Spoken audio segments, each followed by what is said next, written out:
notre ami Sadr Hamami, le professeur Sadr Hamami, qui aujourd'hui est le maître d'œuvre de cette conférence. C'est lui qui a concocté ce programme scientifique. J'espère qu'il sera utile. Il sera utile pour la profession. Évidemment, comme vous l'avez compris, ce n'est pas une manifestation de masse. Et tout à l'heure, Sadr me disait, les journalistes ne sont pas très nombreux quand il s'agit de discuter, de débattre de leurs propres problèmes ou de leur propre avenir. Bon. Ça ne nous empêche pas justement de continuer dans cette voie parce que... C'était une confidence. C'était confidentiel? C'était une confidence. Ah oui, mais ça, moi j'ai pas de confidence.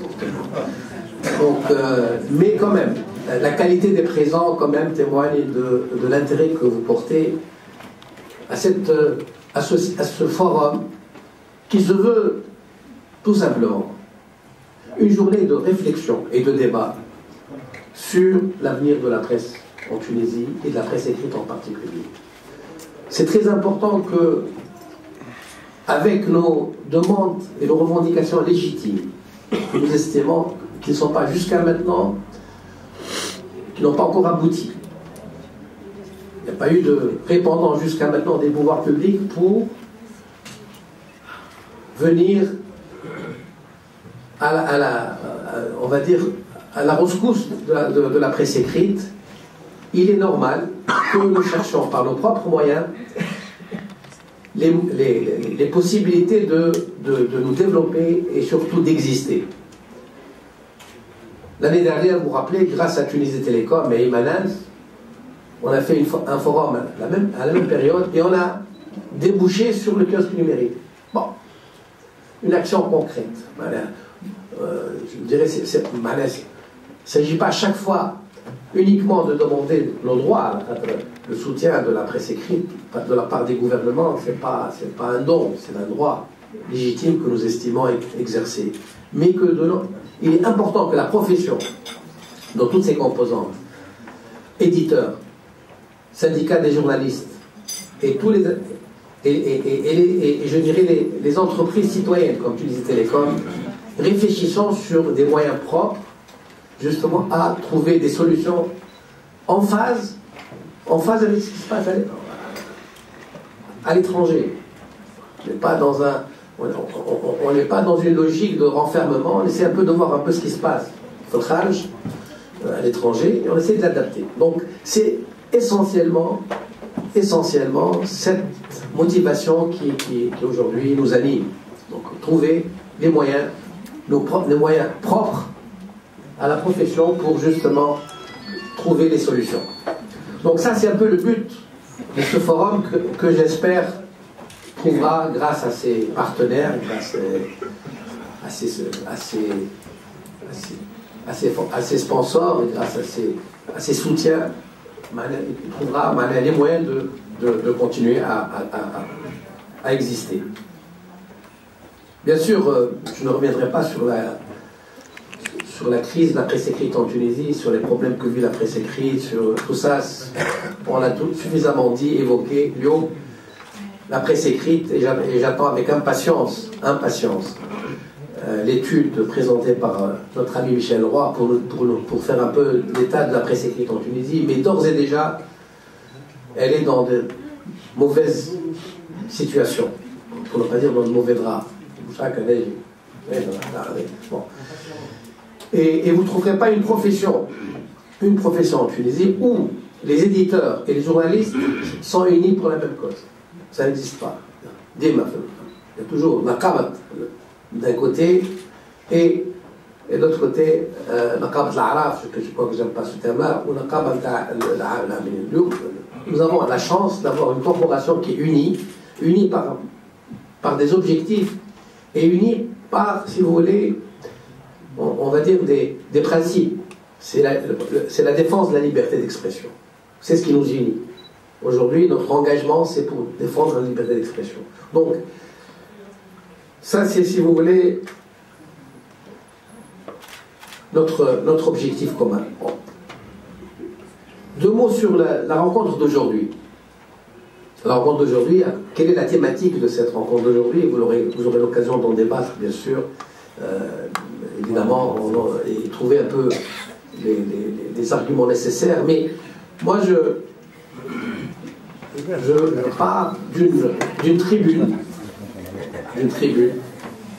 qui a été faite par Sami Ketz, qui est le directeur du bureau de l'AFP à Bagdad.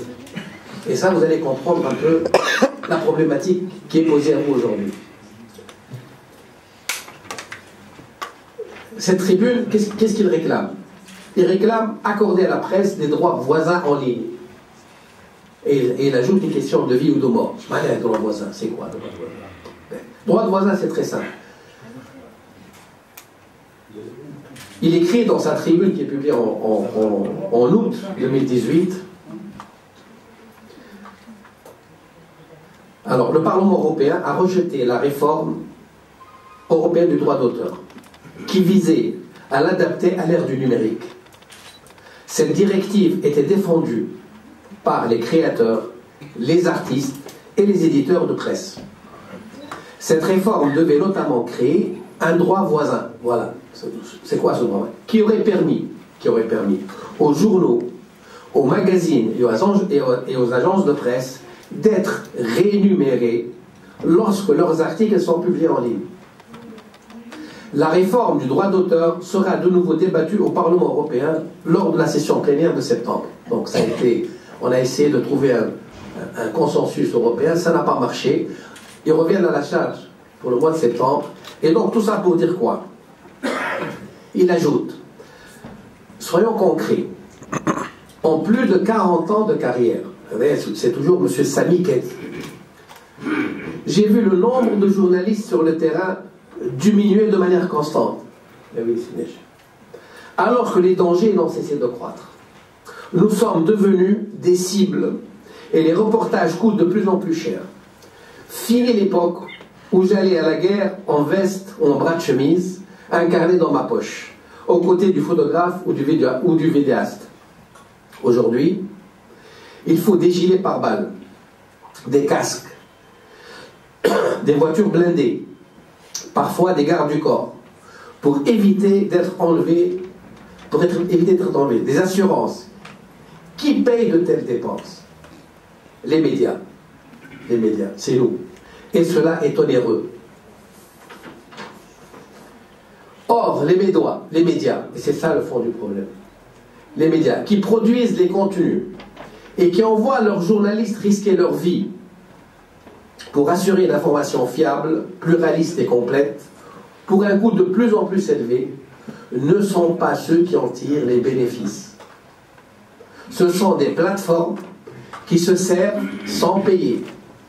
C'est comme si vous travailliez, mais qu'une tierce personne récoltait sans vergogne et à l'œil le fruit de votre travail. Si du point de vue moral, c'est injustifiable, du point de vue de la démocratie, c'est encore moins. Voilà un peu aujourd'hui la thématique que je vous propose, qui était suggérée par notre ami Serge Hamami. Il n'est pas normal que partout, disons que on s'organise, les États s'organisent contre les GAFA pour essayer de faire prévaloir nos droits. Et qu'en Tunisie, cette question n'est pas encore abordée. Allez, j'ai demandé à des responsables, au premier responsable d'éthique, il a une réponse qui n'est pas erronée. Il m'a dit, on n'est pas suffisamment fort, on n'est pas suffisamment puissant. France, vous savez qu'en France, un procès contre les GAFA, c'est 500 millions d'euros qui ont été versés pour la presse écrite.